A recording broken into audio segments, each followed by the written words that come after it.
what would you need to do to a MACH at the end of 10 years? So at the end of 10 years, on the internal, so we have MACH reactors in the field that are sitting at about 9 years at the moment. Okay. It's the exact same reactors that we installed on the day of commissioning. Nothing's been changed out. So none of the internals, none of the venturis, everything is still in place.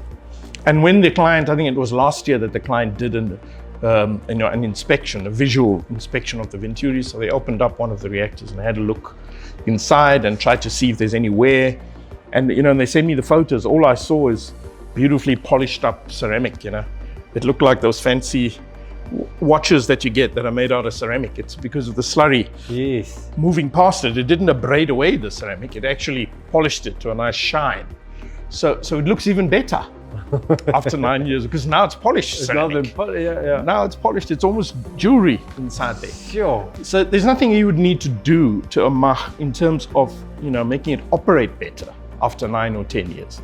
You could change the color, so we could give you an orange MACH. At the moment they're all gray, blue, kind of, those type of more conventional, sedated colors. But if you want to celebrate the fact that the MACH has made it through 10 years, we can paint it orange for you. Awesome.